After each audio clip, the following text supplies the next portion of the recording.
దేవుని పరిశుద్ధమైన నామంలో మీ అందరికీ నేను శుభాలు తెలియజేస్తున్నాను. మరి మనకివ్వబడినటువంటి ఆదివారం కొరకు అంశము బానిసత్వం నుండి స్వేచ్ఛ, అణిచివేయబడిన వారితో దేవుడు నడుచుట. మరి దళిత ఆదివాసి ఆదివారంగా మనం చూస్తున్నాం. నిజమేనండి, ప్రజలు నాటి నుండి నేటి వరకు కూడా అణిచివేయబడుతూనే ఉన్నారు. మన అందరికి తెలిసిన విషయం, స్వాతంత్రం వచ్చి 80 సంవత్సరాలు అయినప్పటికి కూడా మనిషి ఇంకా బానిసత్వంలోనే ఉంటున్నాడు. స్వేచ్ఛాపరుడు కాలేక, స్వతంత్రుడు అవ్వలేక ఒకరి చేతి కింద బ్రతుకుతూనే ఉన్నాడు. నిజంగా ఇలాంటి జీవితాన్ని గడుపుతున్న వారి గురించి ఈ లోకంలో ఎవరు ఆలోచించేవారు ఉన్నారు? కానీ దేవుని స్వరూపంలో రూపించబడిన మానవుని గురించి ఆ దేవుడే ఆలోచనకర్తగా ఉన్నాడు. అలాంటి దళితుల పట్ల ఒక ఆలోచన కలిగి, ఒక ప్రణాళిక కలిగి ఈ లోకానికి వచ్చినటువంటి దేవుడు, వారిని మనందరినీ ప్రేమించిన దేవుడు. ఎందుకనగా ఈరోజు ఎవరైనా ప్రభువుని అంగీకరించిన వారు ఉన్నారు అంటే ఆనాటి నుండి నేటి వరకు కూడా మొదటిగా దళితులే అండి దేవుణ్ణి పూర్తిగా అంగీకరించిన వారు. ఎందుకంటే వారి పక్షంగా నిలబడి వారిని ఆదరించిన దేవుడుగా ఉన్నాడు. వారి శ్రమలలో వారికి తోడుగా ఉండి వారిని నడిపించిన దేవుడుగా ఉన్నాడు. వారి పక్షంగా వాద్యమాడి వారికి అన్ని విధాలుగా సహకరించిన దేవుడుగా ఉన్నాడు.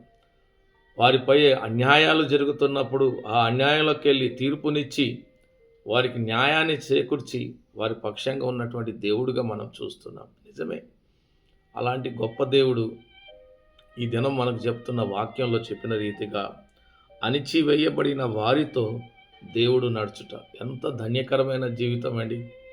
ఈ రోజుల్లో ఎవరు మనతో నడిచేవారు ఉన్నారు చెప్పండి? కానీ అలా సృష్టికర్త అయిన దేవుడే ఆ మానవునితో నడవడానికి ఈ లోకానికి రావడం ఎంత గొప్ప.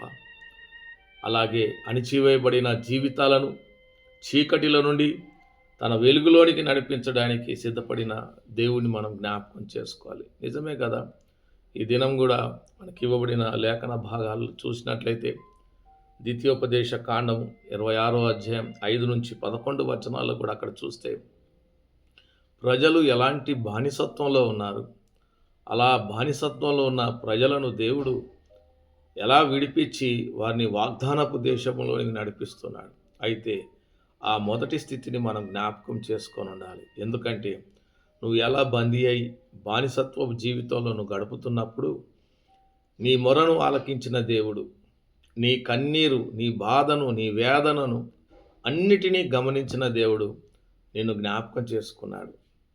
నీకు విడుదలనివ్వడానికి, నీకు స్వతంత్రతనివ్వడానికి, నిన్ను ఆదరించడానికి ఆయన ఏర్పాటు చేసుకొని ఆ బానిసత్వపు జీవితంలో నుండి దేవుడు నిన్ను బయటికి తీసుకొని రావడానికి, ఒక స్వతంత్రుడిగా జీవించడానికి దేవుడు అలాంటి విధానంలోకి వెళ్ళి నిన్ను బయటికి తీసుకొని వస్తున్నాడు. మరి నిన్ను జ్ఞాపకం చేసుకోమంటున్నాడు. నీ మొదటి స్థితి ఎలా ఉంది? ఆ స్థితిలో నుండి దేవుడు నిన్ను కాపాడి తన అనుకున్న స్థలంలోకి నిన్ను నిలబెట్టినప్పుడు ఆ మొదటి స్థితిని జ్ఞాపకం చేసుకొని దేవుని పట్ల ఒక కృతజ్ఞత కలిగి, దేవుని పట్ల కృతజ్ఞతతో నీ జీవితాన్ని కొనసాగించాలి. అందుకే ఆ వాగ్దాన భూమిలోనికి నడిపింపబడిన వీరందరూ కూడా అక్కడికి వెళ్ళిన తర్వాత ఒక విషయాన్ని జ్ఞాపకం చేసుకోవాలి. నా మొదటి స్థితి నేను ఎలా ఉన్నాను, నన్ను ఎలా విడిపించాడు దేవుడు, అయితే ఇప్పుడు నా దేవునికి నేను ఎలా కృతజ్ఞత బద్ధుడినై ఉండాలి. కాబట్టి మీరు వెళ్ళిన స్థలంలో మీరు పండించే ఆ పంటలో మొదటిగా దేవునికి సమర్పించే మనసు కలిగి ఉండాలి. ప్రియమైన వారలారా, నిజమే, మన జీవితాల్లో కూడా బంధింపబడిన మన జీవితాలను మనని విడిపించిన దేవునికి మనం ఏమి ఇవ్వగలుగుతున్నాం? ఒక్కసారి మన వెనక చరిత్రను మనం చూసుకుంటే మనం మొదటిగా ఎలాంటి పరిస్థితుల్లో ఉన్నాం, ఈరోజు ఎలాంటి పరిస్థితుల్లో ఉండగలుగుతున్నాం, దీని అంతటికి కారణము దేవుడే కదా. ఆ దేవుడే నిన్ను నన్ను రక్షించకపోతే, నిన్ను నన్ను కాపాడకపోతే, ఆ చీకటి బంధకాల నుండి విడిపించకపోతే, ఆ బానిసత్వంలోకి వెళ్ళి నీకు స్వతంత్రతను తేకపోతే మనం ఇలాంటి జీవితాన్ని అనుభవించేవారిమా? ఎప్పుడో ఊరుకు అవతల ఉండే జీవితాలను దేవుడు ఏం చేశాడంటే ఒక కేంద్రంలోకి తీసుకొచ్చాడు, మధ్యలోకి తీసుకొచ్చాడు. నీకు ఒక నూతనమైన జీవితాన్ని అనుభవించడానికి దేవుడు ఒక మంచి భవిష్యత్తును నీకు నాకు ఇస్తున్నాడు. అలాగే ఆనాడు ఆ ఇశ్రాయేలు ప్రజలకు కూడా దేవుడు ఇస్తున్నాడు. కాబట్టి మీరు వెళ్ళిన చోట మీ మొదటి స్థితిని జ్ఞాపకం చేసుకొని మీరు పండించే పంటలోకి వెళ్ళి దేవునికి మీరు ఇవ్వడం నేర్చుకోండి ప్రథమ ఫలాన్ని. నిజమే, మన జీవితాల్లో కూడా దేవునికి ఇచ్చేవారిగా ఉండి దేవుడు మన పట్ల చేసిన ప్రతి కార్యాన్ని మనం జ్ఞాపకం చేసుకోవాలి. ఆ విడుదలను మనం జ్ఞాపకం చేసుకోవాలి. అందుకే కీర్తనకారుడు మనకు తెలియపరిచినట్టుగా 146 సంకీర్తనలో దేవుడు ఎప్పుడూ వదిలివేసేవాడు కాదండి. అణగారిన ప్రజల పట్ల అన్యాయం జరుగుతుంటే ఆ ప్రజల పట్ల దేవుడు ఒక న్యాయమూర్తిగా నిలబడేవాడు. వారి పక్షంగా న్యాయాన్ని తీర్చి వారికి విడుదలనిచ్చేటటువంటి గొప్ప దేవుడు. అందుకే ఇక్కడ చక్కటి మాటలు రాయబడి ఉన్నాయి. ఆయన ఎన్నడూను మాట తప్పనివాడు, బాధపరచు బడువారికి ఆయన న్యాయం తీర్చును, ఆకలిగొనిన వారికి ఆహారము దయచేయును, యెహోవా బంధింపబడిన వారిని విడుదల చేయును. చూసారా ఎంత ధన్యకరమైన జీవితం అండి. యెహోవా గుడ్డివారి కనులు తెరవజేయువాడు, యెహోవా కృంగిన వారిని లేవనెత్తువాడు, యెహోవా నీతిమంతులను ప్రేమించువాడు, యెహోవా పరదేశులను కాపాడువాడు. దేవునికి స్తోత్రం కలుగునుగాక. ఎన్నిక లేని మన జీవితాలను దేవుడు ప్రేమిస్తున్నాడు. ఎన్నిక లేని మన జీవితాలకు దేవుడు నిలబడుతున్నాడు, మన తోడుగా మనం నడిపిస్తున్నాడు. దేవుడు బానిసత్వపు జీవితంలోకి వెళ్ళి మనం విడిపించడానికి ఆయన మనతో ఉండడానికి ఇష్టపడి ఈ లోకానికి వచ్చిన దేవుడు. కాబట్టి అదే రీతిగా మనం చూసినట్లయితే ఈ దినం చదువుకున్నటువంటి మరి పత్రికల పాఠంలో మనం చూసినట్లయితే ఫిలోమోను పత్రిక అందులో ఉన్నటువంటి వచనాలను మనం పరిశీలించి చూసినట్లయితే చక్కటి మాటలు తెలియపరుస్తున్నాడు అండి. అక్కడ దేవుడు ఆయన పట్ల ఆయనకున్నటువంటి ఉద్దేశాన్ని మరి పౌలు ఆయన అనుభవంలోకి వెళ్ళి తెలియజేస్తున్నటువంటి మాటల్ని మనకి ఇక్కడ చూపించబడుతుంది. ఎందుకంటే ఆ యొక్క పరిస్థితిని అంతా గమనించినటువంటి పౌలు మరి ఆ ఫిలోమోను పత్రికలో ఒనేసిము గురించి ఆయన తెలియజేస్తున్నాడు. ఆయనకున్నటువంటి పరిస్థితిని, ఎలాంటి పరిస్థితిలో దిగజారిపోయి ఉన్నప్పటికీ ఆయన మొదట ఉన్నటువంటి పరిస్థితిని కాకుండా ఇప్పుడు ఒక నూతనమైన పరిస్థితిని కలిగి జీవించడానికి ఆయన పక్షంగా పౌలు మాట్లాడుతూ ఉన్నాడు. ఎంత చక్కగా కొన్ని విషయాలు మనం చూసినట్లయితే చాలా గొప్ప సంగతులను మనం చూడగలుగుతామండి. ఈ రోజుల్లో ఎవరి గురించైనా మనం పట్టించుకోగలుగుతామా? ఎవరినైనా వారు బాగుపడాలని మనం ఆలోచన చేస్తామా? కాదండి. కానీ పౌలు మాత్రము తన జీవితంలో, తన శ్రమలలో, తన ఇబ్బందుల్లో, తన కష్టాల్లో ఉన్నప్పుడు తనతో పాటు ఉండి ఆ అనుభవంలోకి వచ్చినటువంటి ఒనేసిము గురించి ఫిలోమోనుకు రాస్తున్నాడు ఈ పత్రికలో. ఏమని అంటే, ఆయన మొదటగా ఉన్నటువంటి స్థితిలో ఇప్పుడు లేడు.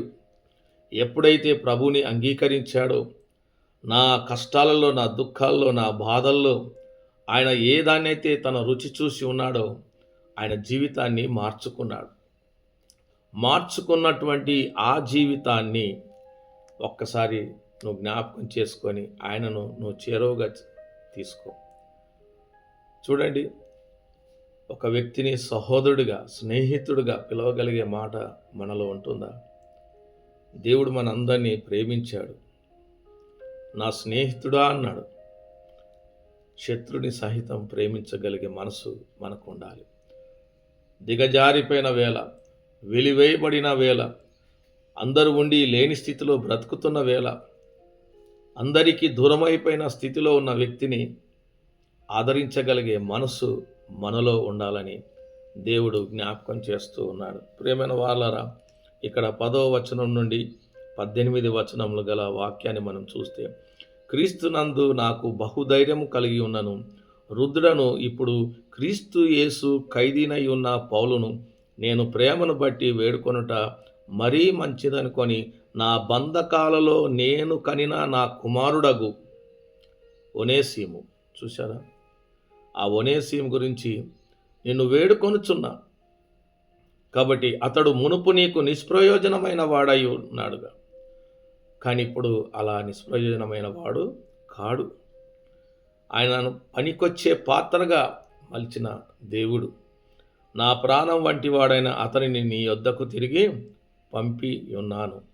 నేను సువార్త కొరకు బంధకాల్లో ఉండగా నీకు ప్రతిగా అతడు నాకు పరిచారం చేయి నిమిత్తము నా యొద్ద అతని ఉంచుకొనవలనని ఇంటిని గాని నీ ఉపకారము బలవంతము చేయనట్టు కాక స్వేచ్ఛాపూర్వకమైనదిగా ఉండవలనని నీ సమ్మతి లేక ఏమీ చేయుటకు నాకు ఇష్టం లేదు.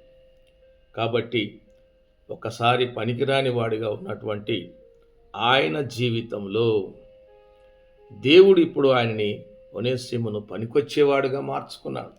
ఆయన మార్పు చెందాడు. కాబట్టి ఆయనను జ్ఞాపకం చేసుకొని ఆయనను నీ వద్ద ఉంచు. ఒక వ్యక్తి గురించి అంతగా ప్రయాసపడే వ్యక్తులు ఎవరైనా ఉంటారా? పౌలు మరి ఒనేసిము గురించి ఫిలెమోనుకు తెలియజేస్తున్నటువంటి విషయాలు నిజమే.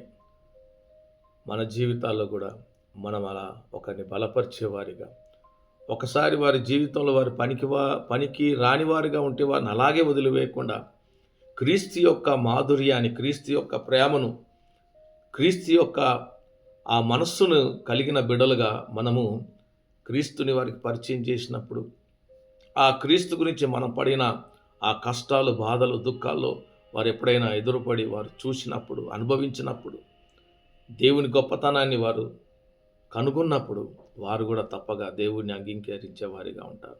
కాబట్టి ప్రతి వారు కూడా పనికిరాని వారుగా మనం ఎప్పుడు కూడా ఎంచొద్దండి. దేవుడు పనికిరాని వారిని కూడా ఏర్పరచుకొని తన సేవకు, తన బిడ్డలుగా, తనకిష్టమైన వారుగా ఏర్పాటు చేసుకుంటాడు. మరి పౌలు అలాగే ఒనేసిము గురించి ఫిలెమోనుకు తెలియజేస్తున్నాడు. ఆయన ఒకప్పుడు పనికిరాని వాడిగా, నిష్ప్రయోజనంగా కనబడ్డాడు, కానీ ఇప్పుడు పనికొచ్చేవాడిగా ఉన్నాడు. ఆయన నువ్వు జ్ఞాపకం చేసుకో, మనం కూడా జ్ఞాపకం చేసుకోవాలి.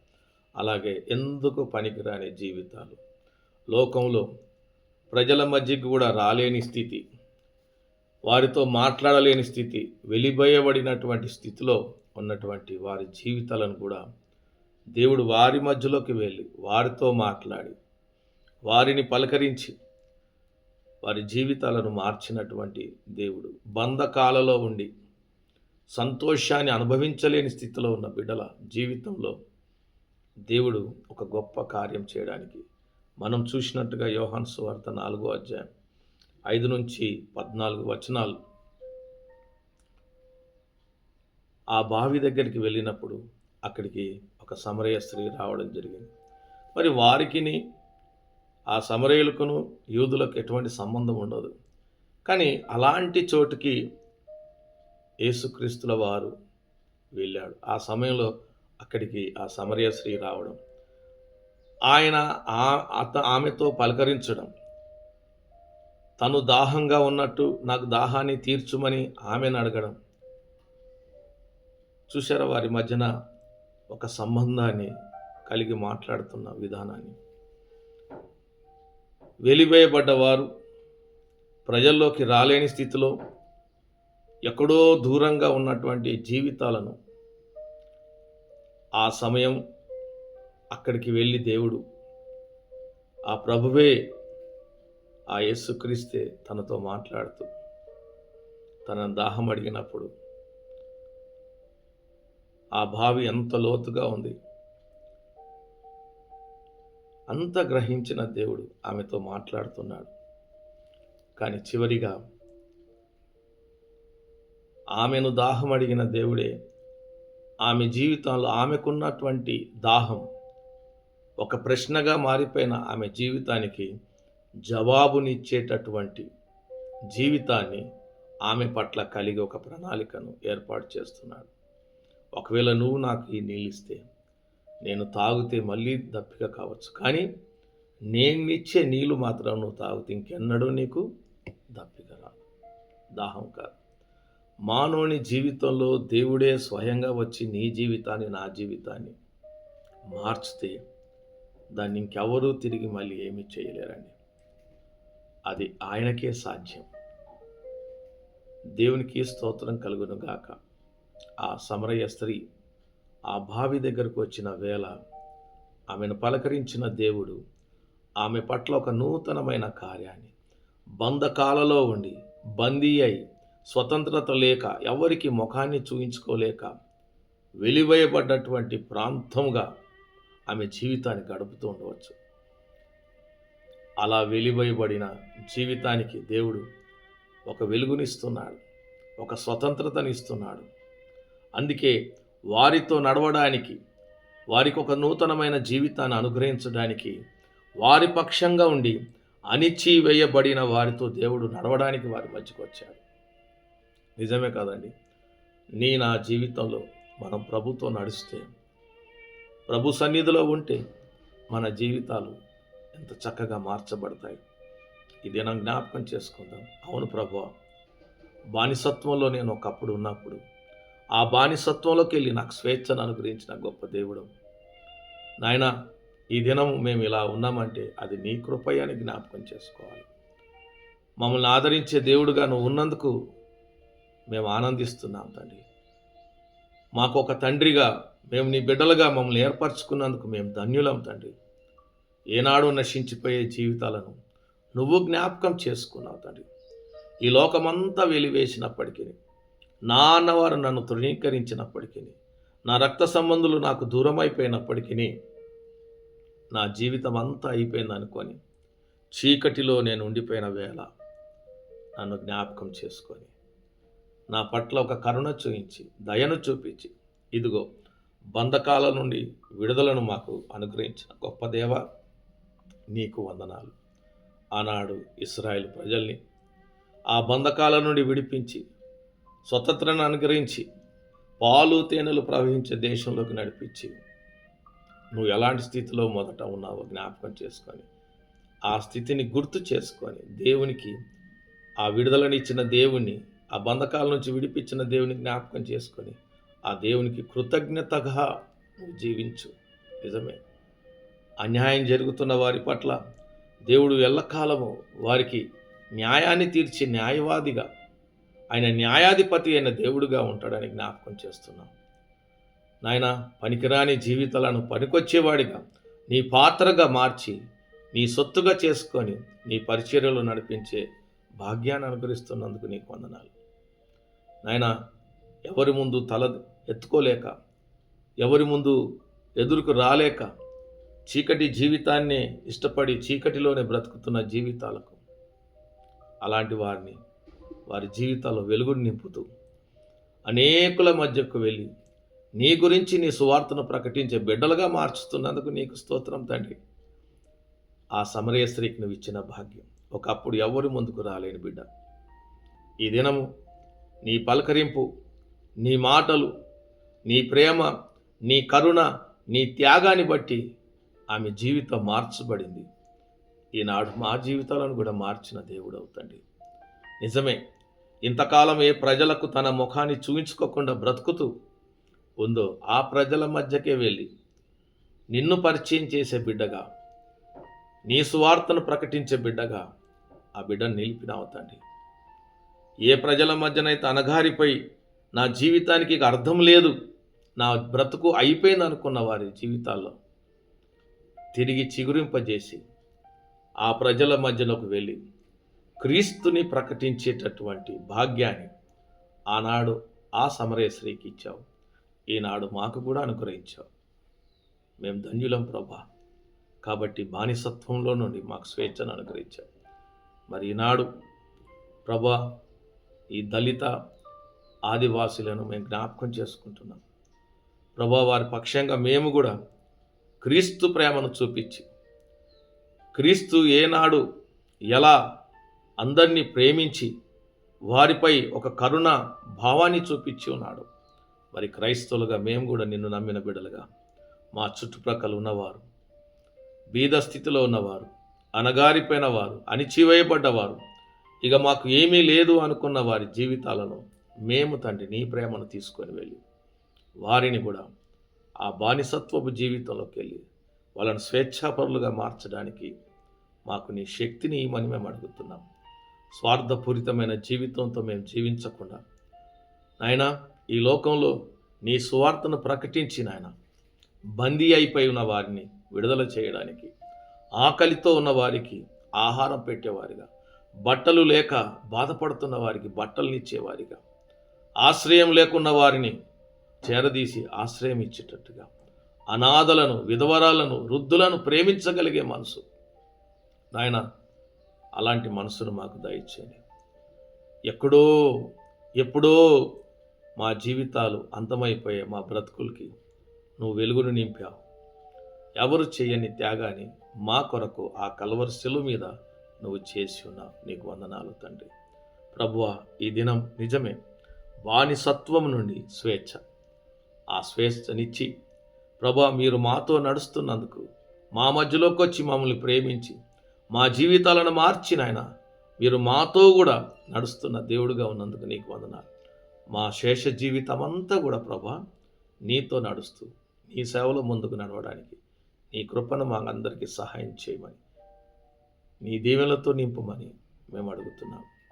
దేవుడి మాటలు మనందరి వినికిడిలో దీవించి ఆశీర్వదించును గాక. ఆమేన్.